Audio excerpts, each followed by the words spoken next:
یہ قربانی حضرت ابراہیم کا طریقہ ہے. حضور نے اگرچہ نبی پاک کی اپنی سنت تھی، یہ بھی کہہ سکتے تھے سنتی و سنت ابیکم ابراہیم، میری سنت ہے اور تمہارے باپ ابراہیم کی سنت ہے، یہ نہیں فرمایا. جب صحابہ نے کہا قربانی کیا ہے، فرمایا سنت ابیکم ابراہیم، یہ تمہارے باپ ابراہیم کی سنت ہے.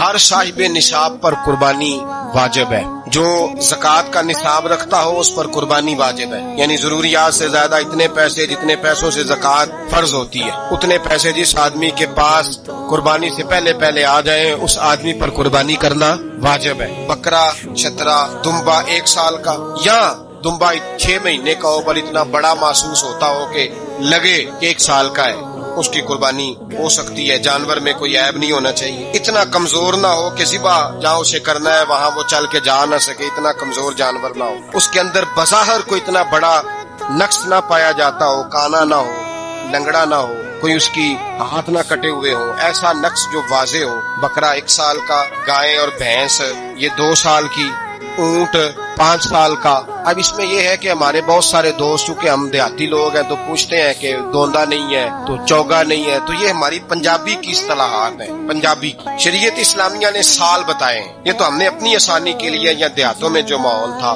اس طرح کا جانور لیں، خوبصورت جانور لیں. جو نصاب ہے وہ بھی میں نے آپ کو بتایا، لیکن ایک اور پہلو بھی ہے. نبی پاک صلی اللہ علیہ وسلم پہ زکوٰۃ کبھی فرض نہیں ہوگی، کبھی حضور پہ زکوٰۃ فرض نہیں ہوگی. نبی پاک صلی اللہ علیہ وسلم کے پاس اتنا سرمایہ کبھی اکٹھا ہوا ہی نہیں کہ زکوٰۃ فرض ہو. لیکن نبی پاک کے صحابہ فرماتے ہیں کہ مدینے کے 10 سالوں میں اللہ کے رسول نے ہر سال قربانی فرمائی، ہر سال قربانی دی. اور جس سال حضور حج کرنے گئے اس سال اللہ کے نبی نے 63 اونٹ ذبح فرمائے. اور حضور صلی اللہ علیہ وسلم جب اونٹ ذبح کرنے لگتے نا تو صحابہ کہتے ہیں اونٹ خود دوڑ کے حضور کے سامنے آ کے لیٹ جاتا، اور نبی پاک اسے ذبح کرتے اور فرماتے ہیں ایک دوسرے کو دھکے دیتے اونٹ کے، پہلے میں نے جانا ہے ذبح ہونے کے لیے، پہلے میں نے. انہیں پتا تھا کہ جو مصطفیٰ کے ہاتھوں ذبح ہوگا وہ تو دائمی زندگی پا جائے گا، یہاں بھی وہاں بھی زندہ. 63 اونٹ ذبح کیے. ایک اونٹ میں کتنی قربانیاں ہوتی ہیں؟ 7. اب 63 کو 7 سے ضرب دو گے تو کتنی بنے گی؟ اور پھر نبی پاک صلی اللہ علیہ وسلم نے 10 سال مدینہ منورہ میں قربانی دی، ہر سال.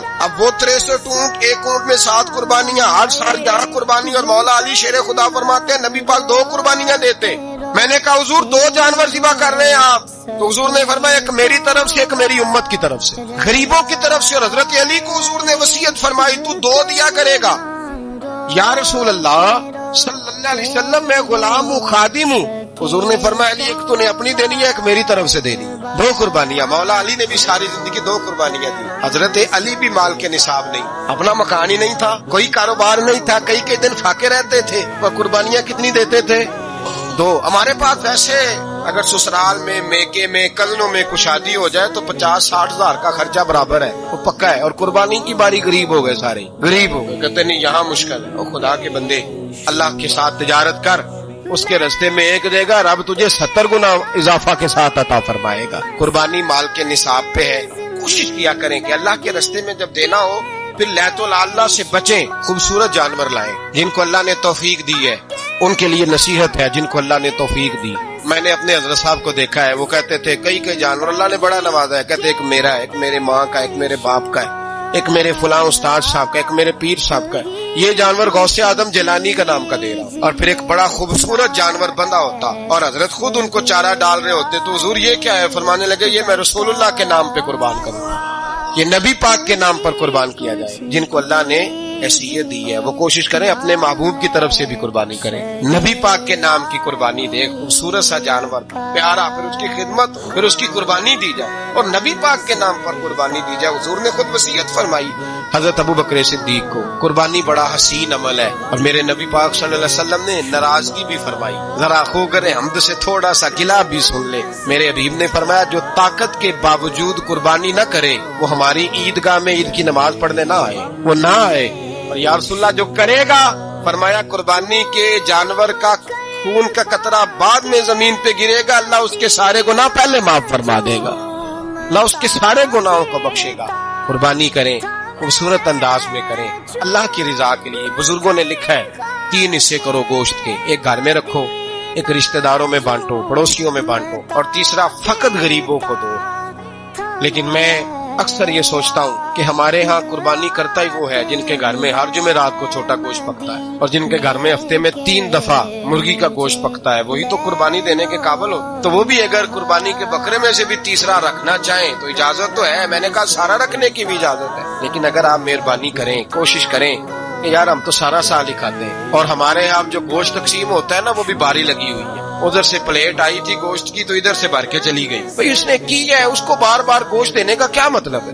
آپ یہ دیکھیں عزیزوں میں، رشتہ داروں میں، اور میں اگر تھوڑا سا آپ کی توجہ کرانے میں کامیاب ہو جاؤں تو سفید پوش لوگوں کو دیکھیں، کچھ سفید پوش ہیں، سفید پوش جن کے اوپر قرضے ہیں، بیماریوں نے جکڑ لیا ہے، گھر میں بڑے بڑے سخت مریض آ گئے ہیں، سفید پوش پہلے دیا کرتے تھے، آپ ان سے پوچھتے ہیں صاحب قربانی، تو بات کو ٹالتے ہیں، وہ کہتے ہیں سوچ رہا ہوں کوئی حصہ ڈال جائے، پردہ پوشی کرتے ہیں، کہتے ہیں کہیں حصہ رکھا ہوا پردہ پوش۔ اکثر وہ لوگ قربانی نہیں دے پاتے، اکثر دیا کرتے تھے اب نہیں دے پا رہے، کیوں؟ اس لیے کہ مشکلات ایسی آ گئیں۔